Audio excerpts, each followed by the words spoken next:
Screen actors, in this video you'll learn a powerful acting technique that'll make you stand out in auditions and make all your performances more compelling. You're going to learn how to play opposites. Now, the dictionary defines an opposite as diametrically different, of a contrary kind. Why is it so important to acting, and how do you apply it? Let's focus on the word opposite for a moment. Where there are opposites, there's contrast. Contrast heightens dramatic tension. It intensifies conflict. Also, opposites introduce the element of surprise and the unexpected. That's hard to resist. There are two kinds of opposites you can play as an actor. The legendary casting director and acting teacher Michael Shurtleff discusses one in his famous book, Audition, which you should definitely own. Get it on Amazon today. The book has 12 audition guideposts. Opposites is guidepost 5. Quoting directly from the book, whatever you decide is your motivation in the scene, the opposite of that is also true and should be in it.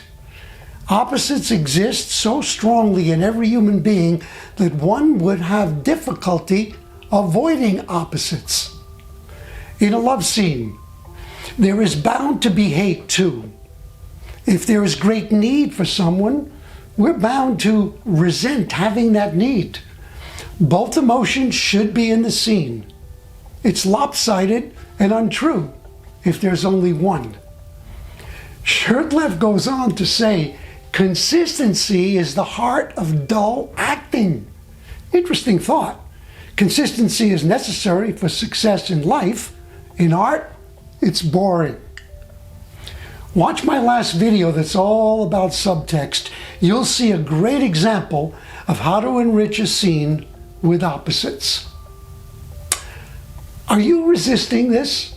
It's okay if you are. None of us likes to admit that we have contradictory feelings, but contradiction is built into our DNA. The first kind of opposite we just looked at is the motivation opposite. The second kind of opposite to master is the behavioral opposite. That's when the script suggests one kind of action or behavior, the obvious one, but you surprise us by playing the opposite. When I direct actors to do that, I tell them to play against the scene. A great place to start using this technique is in a scene where you're angry. Many actors express anger the same predictable way. They raise their voices or just shout. That's an obvious choice. It's often dull. Why not dig a little deeper and find an unexpected way to express anger? Can you do it softly? Can you do it with a smile? Here's a short clip from a brilliant movie by Quentin Tarantino called True Romance. Christopher Walken is hypnotic and dangerous as a violent gangster who wants to get the truth about a drug heist from Dennis Hopper, who's playing an ex-cop. What are you talking about? Talking about a massacre. They snatched my narcotics, hightailed it out of there. Would have got away with it, but your son, fuckhead that he is, left his driver's license in a dead guy's hand. You know, I don't believe you. That's of minor importance. What is of major fucking importance is that I believe you. Where did they go? On their honeymoon. I'm getting angry, asking the same question a second time. How many actors would have gotten red in the face and popped a blood vessel or two playing that scene? And how many would have dared to take a long pause before saying the line about being angry? And let's not forget the wonderful moment of unexpected humor. all examples of entertaining, gripping opposites. How would you have played it? How can you play it now that you know about opposites? Take a shot at making this short scene your own. The women watching this video can do it too, as an exercise. What about playing sadness? Sad scenes are traps for actors. An inexperienced actor will fall into the woe is me trap. They'll bring their inner victim to the surface and put her in full display. Unconsciously, they show off how well they can cry. Their message to the audience is, feel sorry for poor me, I'm in so much pain. The more they play that, the less the audience cares. That's usually true in life as well as art. People don't tend to empathize with victim behavior. They feel manipulated and are repelled by it. So what's the solution? How can you effectively play sadness and sorrow? Play against it.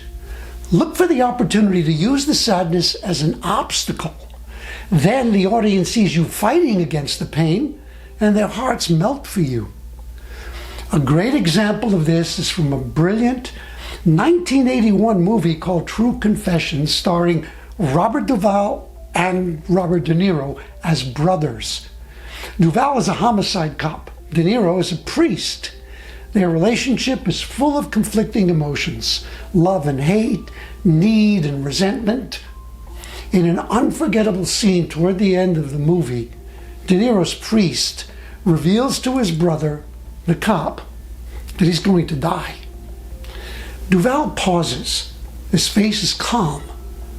He opens his mouth to speak, but the sadness wells up in him. What does he do? He makes a joke about himself singing at the funeral with a bad voice, and he tries to laugh. That choice wins us to him completely. We feel his pain, his struggle, and his deep affection for his dying brother. The actor created a memorable, haunting-filled moment by playing a strong opposite. Now, I apologize for not having a good clip of the scene. I found one with very poor sound.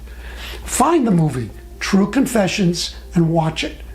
It's one of the best acting lessons you'll ever experience. Let's refresh our minds about today's video. You learned about the powerful acting technique of playing opposites. You learned that there are two kinds of opposites. One, motivational, two, behavioral. And you learned about Michael Shurtleff's must-read book, Audition, that lists opposites as guidepost 5. If you want to improve your acting today, do the following acting exercises right away. Find scenes with anger and sadness and look for the hidden opposites in them. How many ways can you express anger and sadness by playing their opposites? Here's an example from real life. I was visiting two close friends of mine one day, long time ago, a couple. They were having an argument. Both were angry. The woman, well, she let her anger come to the surface. The man did something I'll never forget. He stood by a plant in their house that had some dead buds and leaves on it. He calmly and meticulously picked them off.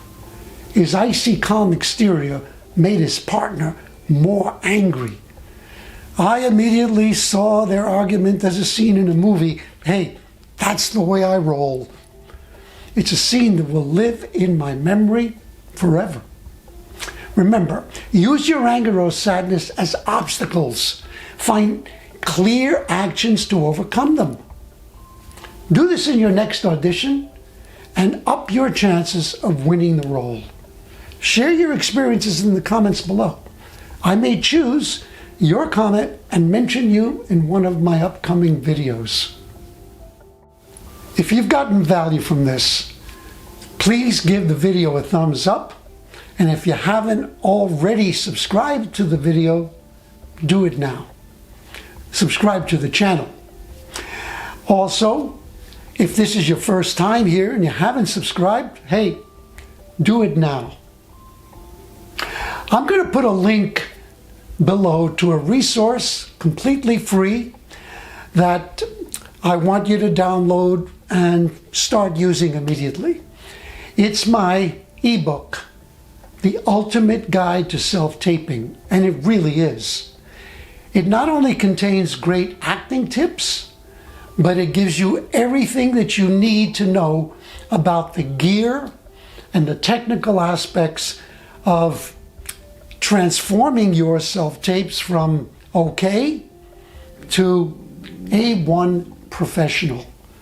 I even give you a complete diagram of the studio setup that I'm using right now to film this video, and you can easily copy it and replicate it in your environment using a little creativity. So get that ebook. You're also going to find a link below to my latest online course, Self-Taping Mastery. That takes a deeper dive than the ebook does into self-taping. Plus, you'll have me in every module, taking you by the hand, guiding you step by step through the process. Just check out what I'm offering with this course, because you're going to discover that I'm giving you an additional bonus for taking action and enrolling in the course. That bonus is a completely separate course on live auditions that I sell separately for $199. When you make a decision to be part of Self-Taping Mastery, you're going to get the other course on live auditions absolutely free. So just check out what I'm offering, and if you decide it's not for you, no big deal. Then make sure that you at least get the book and start applying what you learned in it yesterday. If you do decide to jump on board with Self-Taping Mastery, I'll have the honor and the pleasure of getting to know you better and of being your guide toward a really incredible acting career as an on-screen actor. Once again, if you've gotten value from any of this, then definitely give the video a thumbs up. Leave your takeaways in the comments below. And if you haven't already subscribed, do it now. I always end with this reminder. Whenever you have a script in your hands, always feel it first, then say it. If you feel it and say it, you'll probably mean it. If you do all three, chances are you'll book it. Go out, create a stellar on-camera career for yourselves, and please let me know about it so I can celebrate along with you and share your win with the world. I'm Louis DiBianco, and this is Screen Acting Success, your channel for tips, techniques, and secrets to help you become a very compelling, working screen actor in demand.